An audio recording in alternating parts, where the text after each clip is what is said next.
지금 이 순간 여러분 손에 달걀 하나가 들려있다고 상상해 보십시오. 손가락이 스르르 풀립니다. 달걀은 바닥으로 떨어지고 쨍하는 소리와 함께 산산조각이 났습니다. 노른자와 흰자가 차갑게 흩어졌습니다. 누구도 이 장면에 의문을 품지 않습니다. 당연한 일이니까요. 그런데 이 영상을 거꾸로 돌려보겠습니다. 바닥에 퍼져있던 조각들이 저절로 모여들고 껍데기가 붙고 달걀이 완벽하게 복원되어 손 위로 솟아오릅니다. 이 장면을 보는 순간 우리는 본능적으로 알아챕니다. 이건 역재생이라고. 그런데 여기서 충격적인 사실이 하나 있습니다.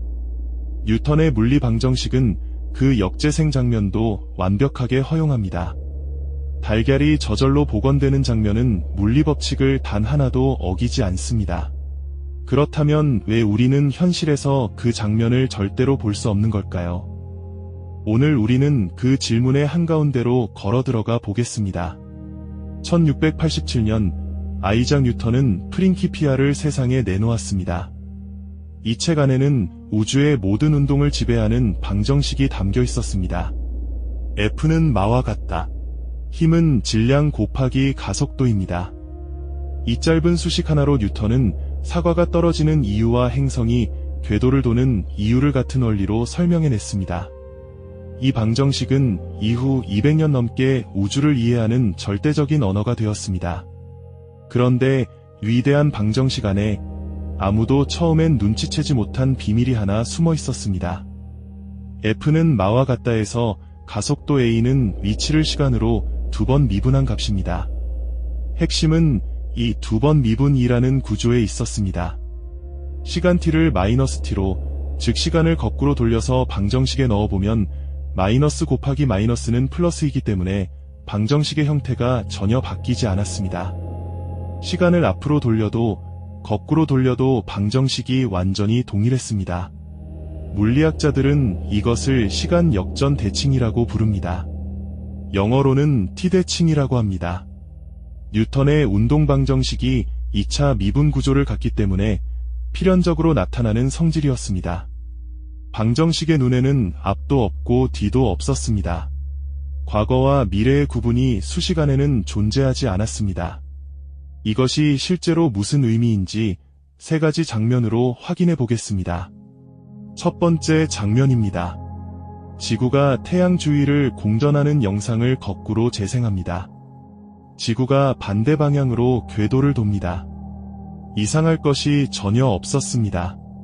뉴턴의 중력 법칙은 여전히 완벽하게 성립했고 역방향 공전은 물리적으로 완전히 정상적인 운동이었습니다. 두 번째 장면입니다. 당구대 위에서 두 공이 충돌하는 영상을 역재생합니다. 두 공이 반대 방향에서 다가와 부딪히고 튕겨나갑니다. 에너지 보존 법칙도 운동량 보존 법칙도 모두 성립했습니다. 전문가가 아니라면 이것이 역재생인지 정방향인지 구분하기 어려웠을 것입니다. 물리학적으로 완전히 합법적인 장면이었습니다. 세 번째 장면입니다. 달걀이 바닥에서 산산조각 나는 영상을 역재생합니다. 조각들이 저절로 모이고 껍데기가 붙고 달걀이 복원됩니다. 이 장면은 누구나 한눈에 알아챘습니다. 역재생이라고. 그런데 왜일까요? 뉴턴의 방정식은 이 세 번째 장면도 첫 번째, 두 번째와 똑같이 허용했습니다. 법칙을 어긴 것이 없었습니다. 우리는 왜 세 번째만 불가능하다고 느끼는 것일까요? 여기서 결정적인 차이가 드러납니다. 행성 하나의 운동이나 당구공 두 개의 충돌처럼 소수의 물체가 관여하는 경우에는 역재생이 자연스러워 보였습니다. 하지만 달걀은 달랐습니다. 달걀 하나를 이루는 원자의 수는 대략 10의 25제곱개 이상이었습니다. 수천억 곱하기 수천억 개의 원자가 한꺼번에 관여하는 사건이었습니다. 이 엄청난 수가 모든 것을 바꿔놓았습니다. 이 문제를 19세기에 정면으로 파고든 사람이 있었습니다. 오스트리아의 물리학자 루트비히 볼츠만이었습니다. 그는 평생 이 문제와 씨름했습니다. 볼츠만의 출발점은 미시세계, 즉 원자 하나하나의 운동이었습니다. 개별 원자의 운동에는 완전한 시간 역전 대칭이 있었습니다. 원자 하나가 이 방향으로 가든 반대 방향으로 가든 법칙상 아무 차이가 없었습니다. 그런데 볼츠만은 결정적인 통찰을 얻었습니다. 원자 하나가 아니라 셀 수 없이 많은 원자가 모여 이루는 것이 세계에서는 상황이 완전히 달라졌습니다. 1877년 볼츠만은 엔트로피를 확률과 연결하는 핵심 아이디어를 발표했습니다. 이후 막스 플랑크가 이 아이디어를 우리가 아는 간결한 수식으로 정리했습니다. S는 K 곱하기 로그 W와 같다는 공식이었습니다. 여기서 S는 엔트로피, K는 볼츠만 상수, W는 그 상태를 만들 수 있는 미시적 배열의 수입니다. 이 공식이 말하는 핵심은 단순했습니다. 무질서한 상태일수록 그 상태를 만들 수 있는 경우의 수가 압도적으로 많다는 것이었습니다. 빈 중앙묘지에 있는 볼츠만의 묘비에는 바로 이 공식이 새겨져 있습니다. 그의 일생에서 가장 위대한 발견이었기 때문입니다. 이 통찰을 달걀에 적용해 보겠습니다. 완벽하게 온전한 달걀은 원자들이 매우 특별하고 정교하게 배열된 상태였습니다. 이 배열을 만들 수 있는 경우의 수는 극히 적었습니다. 반면 산산조각난 달걀에서 원자들이 흩어지는 방식은 무수히 다양했습니다. 경우의 수가 천문학적으로 많았습니다. 뉴턴 방정식상으로는 원자들이 우연히 동시에 정확한 방향으로 움직여 달걀이 복원되는 것이 가능했습니다. 하지만 그 확률이 문제였습니다. 우주의 나이인 약 138억 년을 훨씬 넘는 시간을 기다려도 한번 일어날까 말까 할 만큼 극도로 낮은 확률이었습니다. 불가능한 것은 아니지만 사실상 영원히 일어나지 않는 일이었습니다. 그래서 우리는 현실에서 달걀이 저절로 복원되는 장면을 볼 수 없었던 것입니다. 법칙이 금지한 것이 아니라 확률이 사실상 차단하고 있었습니다. 볼츠만의 결론은 명쾌했습니다. 시간의 방향은 물리 법칙 자체에 새겨진 것이 아닙니다. 그것은 확률에서 비롯됩니다. 무질서한 상태가 질서 있는 상태보다 가능한 경우의 수가 압도적으로 많기 때문에 우주는 언제나 무질서한 쪽으로 흘러가는 것처럼 보였습니다. 이것이 여력학제의 이 법칙, 엔트로피는 항상 증가하거나 일정하다는 법칙에 숨겨진 본질이었습니다. 1850년대에 독일의 물리학자 루돌프 클라우지우스가 처음 정식화하고 1865년에 엔트로피라는 이름을 붙인 이 법칙은 볼츠만에 의해 비로소 그 통계적 의미가 밝혀졌습니다. 엔트로피가 증가한다는 것은 우주가 더 확률적으로 가능성이 높은 상태로 이동한다는 뜻이었습니다. 거창한 법칙이 아니라 경우의 수가 많은 쪽이 이기는 단순한 확률 게임이었습니다.